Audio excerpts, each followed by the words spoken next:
This is how to make simple artisan bread. I've had a lot of requests for this video. How do you make the bread? How do you make the bread? And I'm finally getting around to making it. So let's get right to it. Go. First, let's take a look at what you're going to need. So obviously, to make bread, you're going to need flour.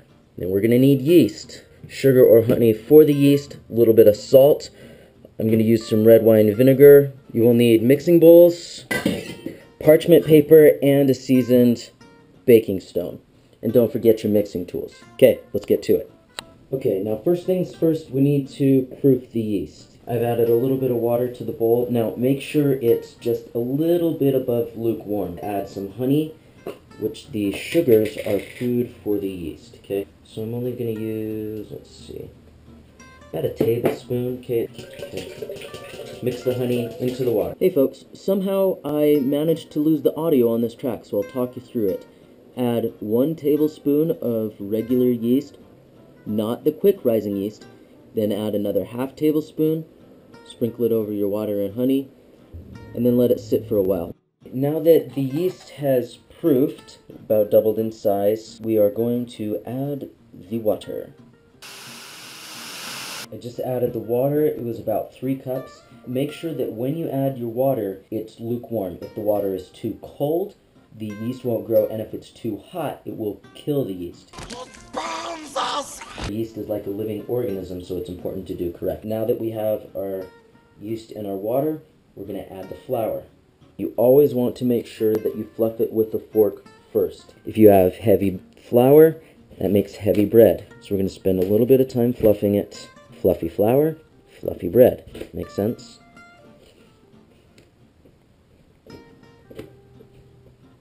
There we go. That looks better. From here, we are going to add about 6.5 cups of flour. So here we go. 1. See how fluffy that is? He's so fluffy, I'm gonna die! That's what we want.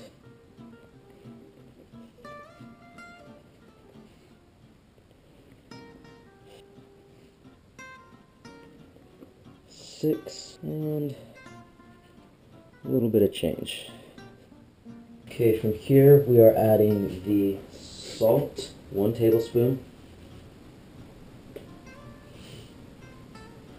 Salt. Make sure it gets mixed into the flour, not the yeast at the bottom, because salt will kill yeast.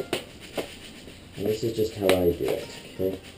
Usually add about 2 tablespoons of sugar, sweeten it up just a little bit, okay? Now that we have sugar and salt in there, gently mix it in to the flour.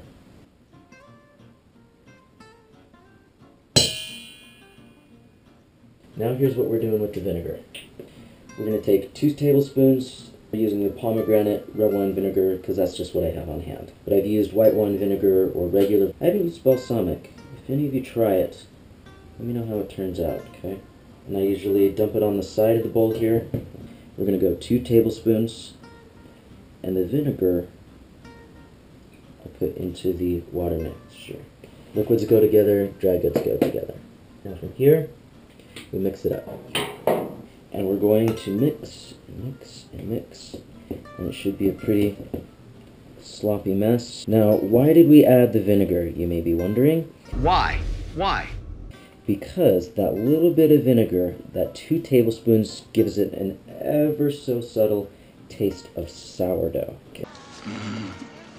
That sounds good. So instead of just regular white bread, just be a little bit sourdough. So good. I can feel on the bottom of the pan here, it's still just a little bit warm. That's good. Okay, that means it's going to rise really well.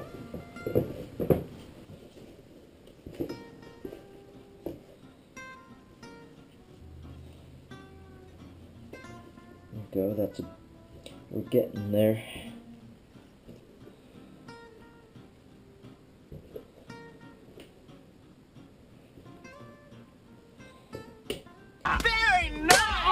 Okay, so we're going to keep mixing our bread until it looks like what we call a shaggy mess. Get it? Why do we call it a shaggy mess? What do you think? Okay, it's looking like everything is mixed in. Okay. Yeah, that looks pretty good. We're gonna have some good bread here. Now here, we're just gonna cover it. We'll just use a regular grocery sack. I'm gonna take it to the living room and let it sit, and I'll see you in about 2 hours. 2 hours later. Okay, let's check on our bread here for a second. Okay, so as you can see here, it's getting all jiggly. Jiggly and full of juice. It's risen a bit. I'm probably going to give this about another half hour or so, and then it goes into the refrigerator. So now we're going to go into the refrigerator for about 4 hours.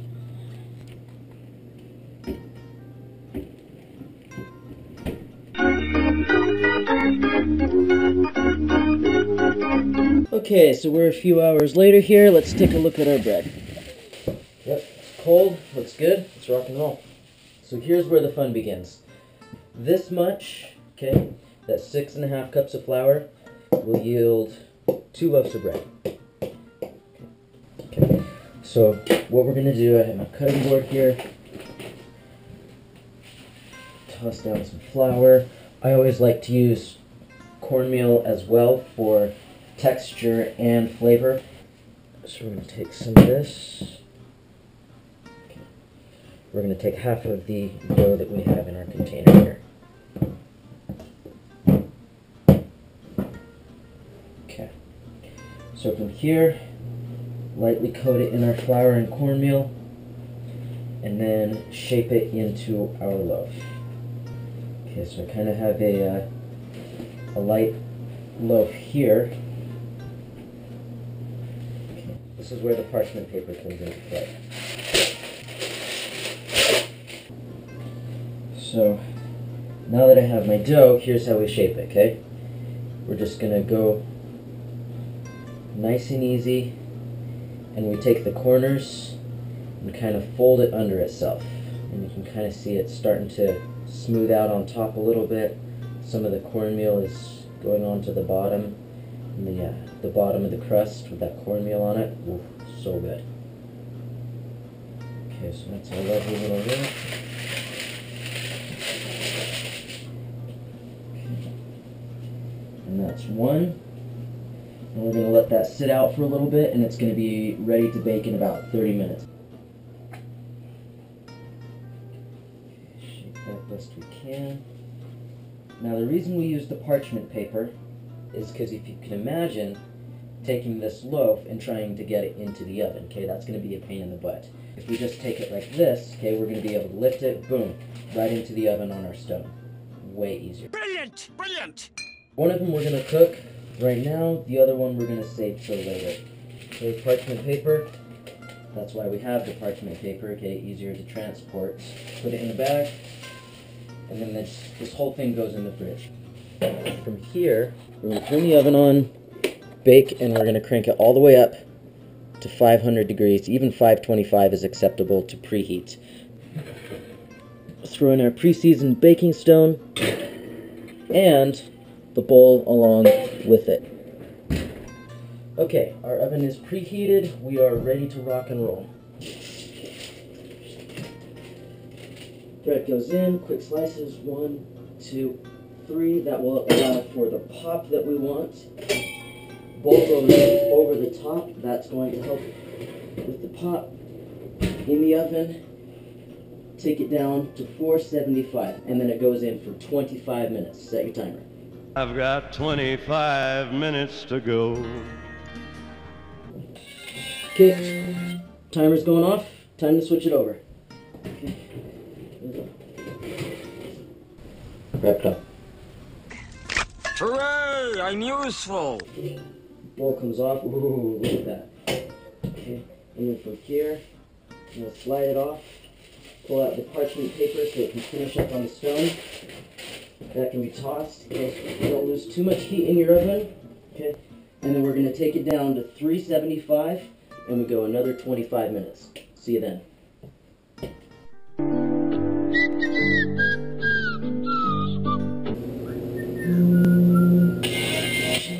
bread's done.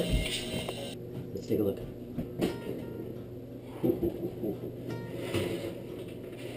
Pull it out. Oh, get a good look at that. Bread.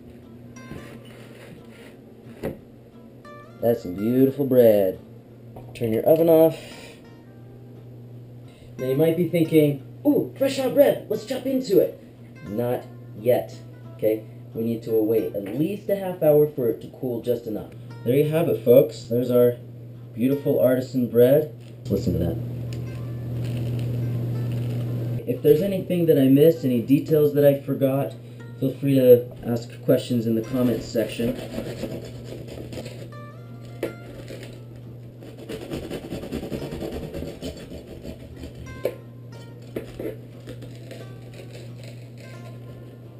Ooh, can you see the steam coming off of that? So I'm just gonna have myself a slice here. So what do you think? Do you like my video? I feel like I really enjoyed our time together. Just a little bit of butter on there. Oh, melting so nice. Use a little bit of that vanilla creamed honey. How do we do?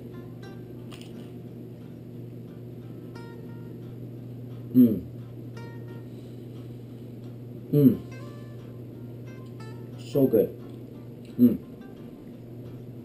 Anyway, thanks for watching. Subscribe or something. I guess that's what you do on YouTube. So watch my other videos.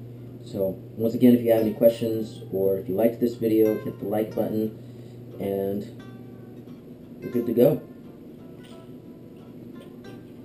See you later.